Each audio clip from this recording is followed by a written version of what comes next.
Colombia का नाम सुनते ही सबसे पहले क्या याद आता है? शानदार पन्ने, है ना? एमरल्ड्स। एमरल्ड्स, हाँ बिल्कुल। दुनिया के बेहतरीन पन्नों का लगभग 70% से ज्यादा हिस्सा तो वहीं से आता है। ये तो खैर सभी जानते हैं। सही कहा। पर एक मिनट, एक बात जो शायद कम लोग जानते हैं, क्या कोलंबिया में हीरे भी हो सकते हैं? मतलब दक्षिण अमेरिका का ये देश, जी। हीरो की संभावना, ये थोड़ी हैरान करने वाली बात लगती है। आज इसी पर थोड़ी गहराई से बात करते हैं। हाँ बिल्कुल, और हमारे पास जो सामग्री है वो इसी तरफ इशारा करती है। कोलंबिया के ये जो कम चर्चित हीरे के भंडार हैं, उनका क्या इतिहास रहा है, क्या चुनौतियां हैं, इन्हीं सब पर। अच्छा। हाँ, तो कोशिश यही रहेगी कि इन स्रोतों से जो मुख्य बातें हैं वो निकालकर सामने रखें। ठीक है, तो सबसे पहला सवाल तो यही है, क्या सच में कोलंबिया में हीरे मिलते हैं, मतलब पुख्ता तौर पर? और अगर हाँ, तो कहाँ? हाँ देखिए, जानकारी तो यही कहती है कि हीरे हैं, खासकर देश के पूर्वी हिस्सों में। पूर्वी हिस्से जैसे वो इलाके हैं ना, गुइनिया, वाओप्रेस और अमेजोनास। ये वही क्षेत्र हैं जहाँ घने जंगल हैं, पहाड़ियाँ हैं, काफी दुर्गम इलाके हैं ये। ओ, अमेज़न वाले इलाके। हाँ बिल्कुल, वहीं इनकी मौजूदगी के संकेत मिले हैं। लेकिन संकेत मतलब किस तरह के? क्या बड़ी खदानें हैं वहाँ? नहीं, यहीं पर बात थोड़ी अलग है। ये समझना जरूरी है कि वहाँ कोई बड़े पैमाने पर मतलब इंडस्ट्रियल माइनिंग नहीं हुई है। अच्छा। जो भी मिला है अब तक वो छोटे पैमाने की खोज है, जैसे नदियों की तलछट में या जमीन की ऊपरी परतों में बिखरे हुए हीरे के कण मिल गए या छोटे क्रिस्टल। कोई संगठित उद्योग नहीं है अभी। तो ये कोई नई बात नहीं है, मतलब इतिहास में भी इसका जिक्र है। हाँ, ये कहानी काफी पुरानी है। जो रिकॉर्ड्स मिलते हैं उनके हिसाब से तो 19वीं सदी में ही वहां के जो स्थानीय आदिवासी समुदाय थे, हाँ, उनकी नजर इन चमकते पत्थरों पर पड़ी थी। बल्कि उन्होंने ही बाहरी दुनिया को इसके बारे में बताया था। अच्छा, तो बाहरी कंपनियों ने कब रुचि दिखाई? वो हुआ 20वीं सदी के मध्य में। जानकारी बताती है कि कुछ ब्राजीलियाई और कनाडाई कंपनियां आई थीं। उन्होंने अमेज़न बेसिन में संभावनाएं टटोली। लेकिन सोचिए, एक तो वो अमेज़न का घना जंगल, हाँ, पहुंचना ही मुश्किल। बिल्कुल, ऊपर से भूगोल इतना कठिन, और शायद उस वक्त सरकार की तरफ से भी उतनी दिलचस्पी नहीं थी या साधन नहीं थे। तो वो कोशिशें मतलब ज्यादा आगे बढ़ नहीं पाईं। आपने स्थानीय समुदायों की बात की।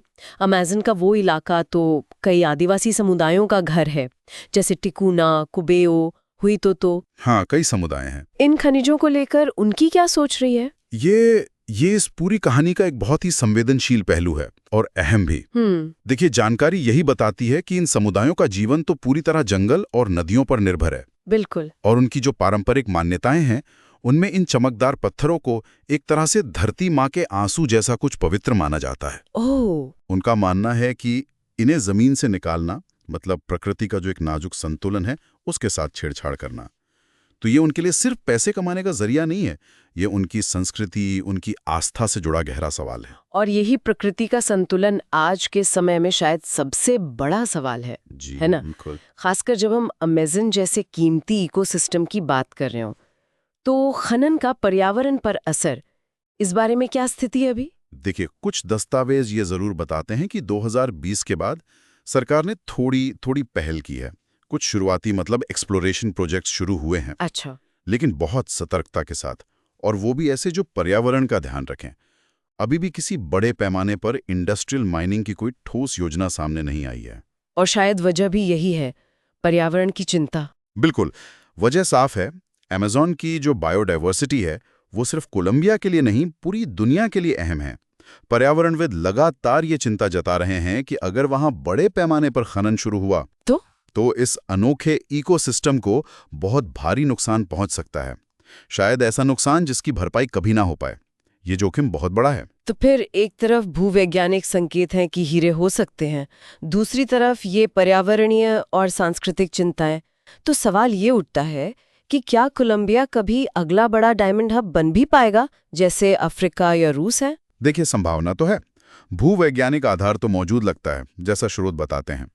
लेकिन ये सब इस पर निर्भर करेगा कि क्या सभी पक्ष मतलब सरकार, वहां के स्थानीय आदिवासी समुदाय, पर्यावरण की चिंता करने वाले समूह और जो निजी कंपनियां निवेश करना चाहेंगी, हाँ, क्या ये सब मिलकर कोई ऐसा रास्ता निकाल सकते हैं जो टिकाऊ हो, जिम्मेदार हो? हाँ, ये तो मुश्किल संतुलन है। हाँ, ये एक बहुत ही नाजुक संतुलन साधने वाली बात है। जहां आर्थिक फायदे के साथ साथ सांस्कृतिक सम्मान भी हो और पर्यावरण की सुरक्षा भी। तो कुल मिलाकर कोलंबिया के हीरों की कहानी एक दिलचस्प पहेली जैसी है। एक तरफ जमीन के नीचे छिपी संभावना है, दूसरी तरफ गहरी सांस्कृतिक मान्यताएं और एक अनमोल कुदरती विरासत जिसे बचाना है। बिल्कुल, और ये हमें एक जरूरी सवाल के पास लाकर छोड़ देती है। क्या भविष्य में कभी ऐसी पहचान बन सकती है, कोलंबिया का हीरा, जहां कुदरत अब भी सांस लेती है? अगर हाँ, तो वो कौन सी शर्तें होंगी, किन समझौतों पर यह मुमकिन होगा? ये वो सवाल है जिस पर शायद सबकी नजरें रहेंगी और यही तय करेगा कि विकास का कौन सा रास्ता चुना जाता है।